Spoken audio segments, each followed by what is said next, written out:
మీ మోకాల నొప్పులకు ఎటువంటి సర్జరీ లేకుండా ఎపియాన్ పెయిన్ క్లినిక్ అందిస్తున్న అత్యాధునిక చికిత్స. నమస్తే, వెల్కమ్ టు సుమన్ టీవీ. నేను యాంకర్ సిరి. మనతో పాటు ప్రముఖ గైనకాలజిస్ట్ డాక్టర్ పూజారెడ్డి గారు ఉన్నారు. ఆవిడతో మాట్లాడదాం. నమస్తే మేడం. నమస్తే అండి. మేడం, ఒక ప్రెగ్నెన్సీకి ఇంకో ప్రెగ్నెన్సీకి ఎంత గ్యాప్ ఉండాలి అంటారు?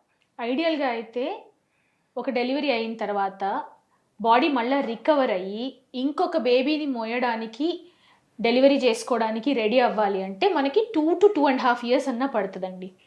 There will be lot of changes in the body when you're going through pregnancy. మన బాడీలోంచి చాలా న్యూట్రిషన్ కూడా డిప్లీట్ అవుతుంది to form the baby, to give birth to the baby. So పోయిన న్యూట్రియంట్స్ అన్నీ రిప్లెనిష్ అవ్వాలి. మన బ్రెస్ట్ ఫీడింగ్ ఫేజ్ అంతా అయిపోవాలి. బ్రెస్ట్ ఫీడింగ్ ఫేజ్ అంతా అయిపోయిన తర్వాత పోయిన న్యూట్రియంట్స్ అన్నీ రిప్లెనిష్ అయ్యి బాడీ మళ్ళీ ఫిట్గా అవ్వాలి.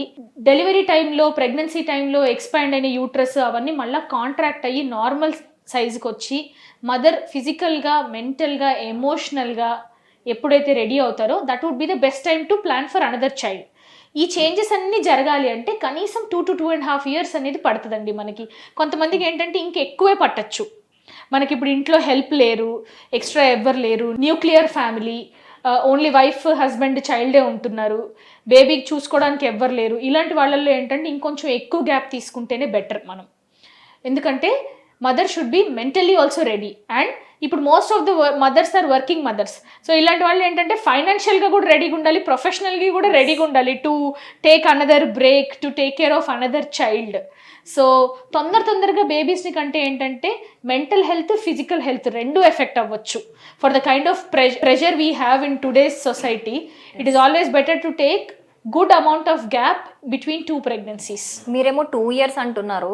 ఈ జనరేషన్లో ఎక్కువ చూస్తే ఒకరు పుట్టిన 1-2 monthsకి మళ్ళీ కన్సీవ్ అయిపోతున్నారు. అంటే అలాంటి సెకండ్ అలా వెంటనే కన్సీవ్ అయిన ప్రెగ్నెన్సీలో ఏమైనా రిస్క్ ఉంటుందంటారా ఆ బాడీకి? డెఫినెట్లీ అండి. మదర్కి ప్రాబ్లమే, బేబీకి ప్రాబ్లమే. ఇప్పుడు అలా వెంటనే ప్రెగ్నెన్సీ రావడం వల్ల ఏంటంటే ఫస్ట్ బేబీకి బ్రెస్ట్ ఫీడింగ్ పీరియడ్ అనేది చాలా తగ్గిపోతుంది. మనకి ప్రెగ్నెన్సీ రాగానే డాక్టర్స్ ఏం చెప్తారు? You stop breast feeding the first child అని చెప్తారు. సో ఆ బేబీకి న్యూట్రిషన్ కాంప్రమైజ్ అవుతుంది. ఫస్ట్ డెలివరీ నుంచి మదర్ ఇంకా కంప్లీట్గా రికవరే అయ్యి ఉండదు. సో న్యూట్రియంట్స్ ఏవి రిప్లెనిష్ అయ్యి ఉండవు, కాల్షియం రిప్లెనిష్ అయ్యి ఉండదు, హీమోగ్లోబిన్ తక్కువ ఉంటుంది. So physically she will not be fit to carry another child. So దీనివల్ల ఏంటంటే ప్రెగ్నెన్సీలో కాంప్లికేషన్స్ వస్తాయి. అనీమియా రావచ్చు, వైటమిన్ డి డెఫిషియన్సీ ఉంటుంది, బి కాంప్లెక్స్ డెఫిషియన్సీ ఉంటుంది, మైక్రోన్యూట్రియన్స్ డెఫిషియన్సీస్ ఉంటాయి. ఫస్ట్ టైం కనుక ఒకవేళ సిజేరియన్ సెక్షన్ కానీ అయ్యి ఉంటే స్కార్ కూడా కంప్లీట్గా హీల్ అయి ఉండదు లోపల. సో నార్మల్ డెలివరీ అయినా కూడా స్టిచెస్ అనేవి ఫుల్గా హీల్ అయి ఉండవు, మజిల్కి ఇంకా టోన్ వచ్చి ఉండదు. సో అలా వెంటనే ప్రెగ్నెన్సీస్ రావడం వల్ల హర్నియాస్ వచ్చేదానికి కూడా ఛాన్స్ ఎక్కువ ఉంటుంది. మిస్క్యారేజ్ రిస్క్ కూడా కొంచెం స్లైట్లీ హయ్యర్ ఉంటుంది ఇలా వెంటనే ప్రెగ్నెన్సీస్ వచ్చినప్పుడు. బేబీ గ్రోత్లో కూడా ఇష్యూస్ రావచ్చు. బేబీ చుట్టూ ఉండే ఉమ్ము నీరులో కూడా ప్రాబ్లమ్స్ రావచ్చు. అంటే ఉమ్ము నీరు ఎక్కువ ఉండడం కానీ, తక్కువ ఉండడం కానీ, ఇలాంటి ప్రాబ్లమ్స్ కూడా రావచ్చు. ఓకే, మరి 3rd, 4th సిజేరియన్కి వెళ్ళే వాళ్ళ పరిస్థితి ఏంటంటే వాళ్ళకి ఎలా కాంప్లికేషన్స్ వస్తాయంటారు? ఐడియల్గా అయితే 2 సిజేరియన్స్తో ఆపేయాలండి. స్పెషల్ రీజన్స్ ఏమన్నా ఉన్నాయి, బేబీ డెత్ అవ్వడమో, లేకపోతే బేబీకి హెల్త్ బాగాలేదనో, లేకపోతే అలా వేరే ఏదన్నా రీజన్స్కి if you are planning for 3rd caesarean, that is a different scenario. అక్కడ ఏంటంటే it is worth taking the risk. అంతా బాగుండి మీకు 2 పిల్లలు ఉన్నారు అంటే it is better not to go for 3rd caesarean, 4th caesarean. ఎందుకంటే సిజేరియన్స్ నంబర్ పెరిగే కొద్దీ ఏంటంటే మనకి కాంప్లికేషన్స్ పెరిగేదానికి ఛాన్సెస్ ఉంటాయన్నమాట.